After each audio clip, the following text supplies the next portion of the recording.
Well, look at that. Neighbors started picking corn. Got quite a few neighbors picking corn now. And we're still waiting on some dry enough for chopping. Morning, everybody. Welcome to Monday. We're going to get back to your regularly scheduled programming today. More chopping. So today's Monday, like I said. Friday, they're calling for a low of 26. So it's the final countdown, to say the least. We've got way too many acres to cover in a week. Sounds like Glenn's going to start on some corn going to us. I'm going to start on some feed of ours going to the local feedlot here. Let's go get the choppers ready and get this day going, shall we?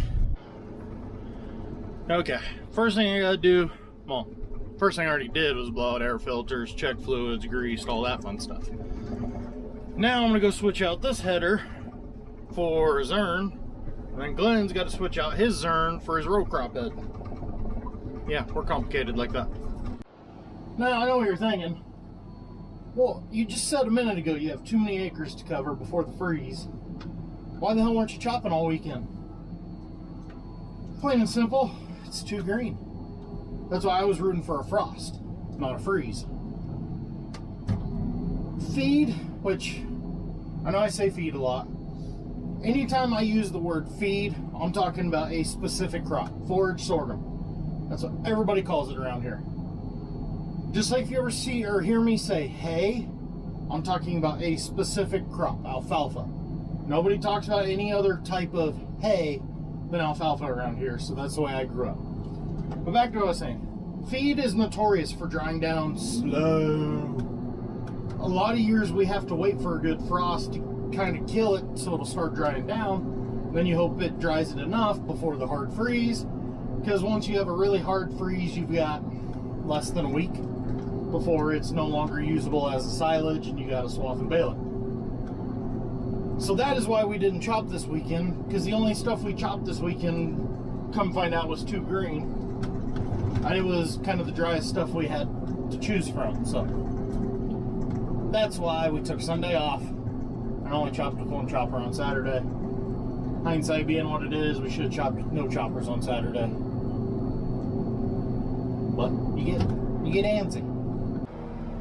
Well, that's impressive. And it's the end gun, it'll be fine. As you can see by the color, it's changing. I was here 2 minutes early, and I want it on the record. I was actually early today. Mainly because I told me we weren't starting until 9:30 instead of 9, but you know, whatever. So we got trucks rolling. Glenn was leaving the shop about the same time as me, so he should be rolling hauling corn. Like I said, he's chopping corn for our pit. I'm chopping feed for a local feedlot. I'm kind of upset right now because the other day I had to turn the air conditioner off in here because I was cold. And for some reason now it's not blowing near as cold air as it used to, and I am very angry about that. Anyways, keep going round and round. Got the first 20 acres done on this side of the ditch.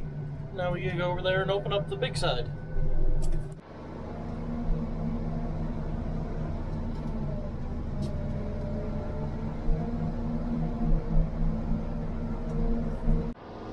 So this is weird. I had a metal strike right there. Fired up, got going, made it to right here, and then the auger chain broke. Like, well, what the hell? So, waiting on Bart to bring parts. 2 o'clock, we are back up and running. So that chain over there, the engineer's solution to making the header feed better was to gear up the auger so that way it'd spin faster. So you put the bigger sprocket on the drive pulley, well, all of a sudden you have to add another half link to your chain. So now the chains that you buy from Zern, when you get them in, first thing you have to do is buy 2 half links. So we're trying to locate the chain where we can buy it directly so we can cut it to length and get rid of the half links, because that is what fails every single time. Between Glenn, Colton, and myself now, we've had 4 breakdowns, all because of half links breaking. They're not as strong, that's what happens. The problem problem is, these headers are built in Germany. It is a metric chain that we have had Napa, O'Reilly, CarQuest, John Deere, AGCO, all these places look for.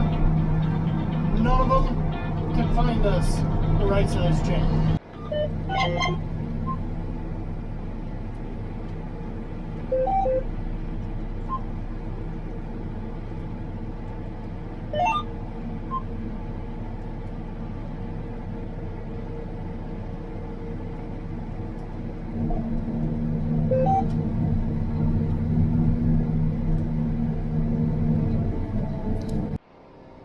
With a 1 hour breakdown, it still wasn't too bad. Christian sneaking out the back way, he would. With the last load, 5:15. Not a bad little day. Let's go blow this nasty thing off. Hopefully the air compressor's gonna be cooperative, because Glenn was there an hour and a half ago. I don't know what it is about 30 series. I like them. This is the biggest pile of silage we've put up here in a long time. 9,000 ton of feed. Sorghum. Forage sorghum. However the hell you want to say it. A good day tomorrow and Glenn will wrap this pit up. This is where I was hauling today, but I'm back to corn tomorrow. Speaking of neighbors combining corn earlier today, auger's up. We always buy dry corn from 4, 5, 6 different neighbors. They started hauling in this week, so Hector and Blanca set that up the other day. This week, this is Monday. Last week. That's the coach pile from the summer. There's the corn pile. We are done bringing in corn here. He's debating on bringing in a little bit of feed, but the corn is done. Oh, and that little guy, that's the wheatledge. Not very much of that this year.